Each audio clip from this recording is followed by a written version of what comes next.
హైదరాబాద్లో హృదయం ఫౌండేషన్ ఆధ్వర్యంలో 10K రన్ ఉత్సాహంగా జరిగింది. Dose up on sports, not on drugs అనే నినాదంతో నిర్వహించిన ఈ పరుగును ప్రముఖ సంగీత దర్శకుడు అనూప్ రూబెన్స్, మల్లారెడ్డి విద్యా సంస్థల వైస్ చైర్మన్ డాక్టర్ ప్రీతిరెడ్డి జెండా ఊపి ప్రారంభించారు. ఈ కార్యక్రమంలో వందలాది మంది యువకులు, రన్నర్లు పాల్గొని తమ సంఘీభావాన్ని చాటారు.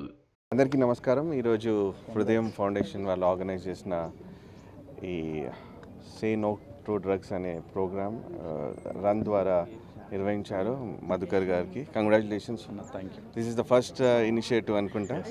So more to go, more in big way. And వీరు ఇది రన్నే కాకుండా చాలా కార్యక్రమాలు చేస్తున్నారు సొసైటీ గురించి. అండ్ దీని గురించి సపోర్ట్ చేస్తున్న గవర్నమెంట్ కూడా థ్యాంక్స్ చెప్తున్నాను, రేవంత్ రెడ్డి సార్కి అండ్ పట్టి విక్రమ గారికి.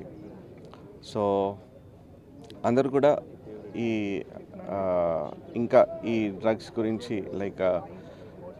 తెలుసుకొని ఎందుకు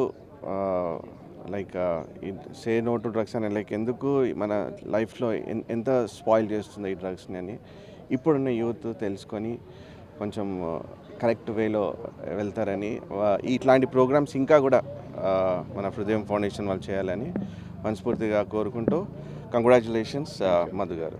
ప్రస్తుత సమాజానికి డ్రగ్స్ ఒక మహమ్మారిలా మారిందని, దానికి వ్యతిరేకంగా అవగాహన కల్పించేందుకే ఈ రన్ నిర్వహించామని ఫౌండేషన్ ప్రెసిడెంట్ మధుకర్ తెలిపారు. కరోనా సమయం నుండి తమ సంస్థ అనేక సేవా కార్యక్రమాలు చేస్తోందని ఆయన వివరించారు. క్రీడల పట్ల ఆసక్తి పెంచుకోవాలని, మత్తు పదార్థాలకు దూరంగా ఉండాలని ఈ సందర్భంగా నిర్వాహకులు కోరారు. డ్రగ్స్ రహిత సమాజం కోసం ప్రతి ఒక్కరూ బాధ్యతగా కృషి చేయాలని పిలుపునిచ్చారు doctor Preethi Reddy. Like good hormones, they are mood elevators, they give us good sleep, they are motivators, they also try to get us out of the addiction. So idi manaku kavasindi ee roju.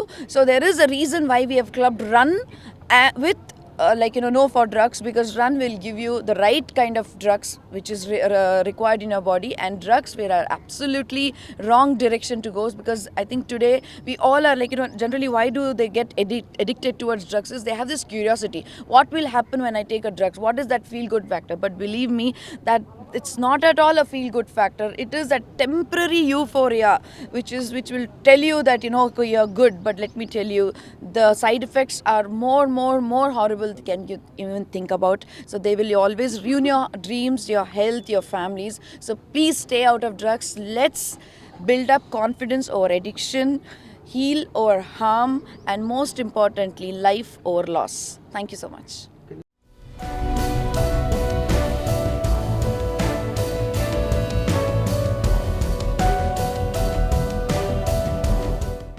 యువతను సరైన మార్గంలో నడిపించేందుకు ఇలాంటి కార్యక్రమాలు ఎంతో అవసరమని ఆమె అభిప్రాయపడ్డారు. సమాజహితం కోసం ఈ ఈవెంట్ను విజయవంతంగా నిర్వహించిన హృదయం ఫౌండేషన్ బృందాన్ని ఆమె ప్రత్యేకంగా అభినందించారు. ఈరోజు నక్లెస్ రోడ్ జలవిహార్లో dose up on sports, not on drugs అనే ఒక 3K, 5K, 10K రన్ని కండక్ట్ చేయడం జరిగింది. ముఖ్యంగా ఇది హృదయం ఫౌండేషన్ అనేది 2020 మార్చ్ అంటే మనకు గడ్డు పరిస్థితుల్లో ఉన్నటువంటి కరోనా సమయంలో దీన్ని స్టార్ట్ చేయడం జరిగింది. అప్పటి నుండి ఇప్పటివరకు గత 5 సంవత్సరాలుగా ఎక్కడ విపత్తు వచ్చినా అక్కడ మనం హృదయం ఫౌండేషన్ కానీ, వాలంటీర్స్ కానీ, ఇక్కడ అనుబంధ సంస్థలు కానీ, హృదయం ఫౌండేషన్ అనుబంధ సంస్థలు కానీ ప్రతి ఒక్కరూ వారి వారి స్థాయిలో వారి ప్రదేశాల్లో, తెలంగాణ కానీ, ఆంధ్ర కానీ వారి ప్రాంతాల్లో సహాయక చర్యల్లో పాల్గొంటూ ఉన్నారు. అందులో భాగంగానే ఇదొకటి dose up on sports, not on drugs అనేది. సో ఇప్పుడు తెలంగాణ రాష్ట్రం పైనే కాదు, భారతదేశం పైన ఒక మహమ్మారి విరుచుకుపడుతున్నట్టుగా, కరోనా కంటే పెద్ద మహమ్మారి విరుచుకుపడుతుందంటే అది డ్రగ్సే. సో ఇంట్లో 15 సంవత్సరాల నుంచి మొదలుకొని ప్రతి ఒక్కరూ, చిన్న పిల్లలని కాదు పెద్ద పిల్లలని, ప్రతి ఒక్కరూ డ్రగ్స్కి అలవాటు పడి వాళ్ళ జీవితాలని, వాళ్ళ కుటుంబాలని నాశనం చేసుకొని రోడ్డు మీదకి వస్తూ ఉన్నారు. సో దాని వైపు చూడకుండా స్పోర్ట్స్ ఆడుతూ స్పోర్ట్స్లో వాళ్ళ ప్రతిభని చూపించాలనే ఒక ఉద్దేశంతో హృదయం ఫౌండేషన్ ఈ యొక్క గొప్ప కార్యక్రమానికి శ్రీకారం చుట్టింది. ఇది మా ఫస్ట్ ఎడిషన్. దీన్ని తెలంగాణ రాష్ట్ర వ్యాప్తంగా ప్రతి జిల్లాల్లో, ప్రతి నియోజకవర్గాల్లో, ప్రతి స్టేషన్స్లో, ప్రతి మెట్రోపాలిటన్ సిటీల్లో దీన్ని కండక్ట్ చేయాలనేది మా ఉద్దేశం.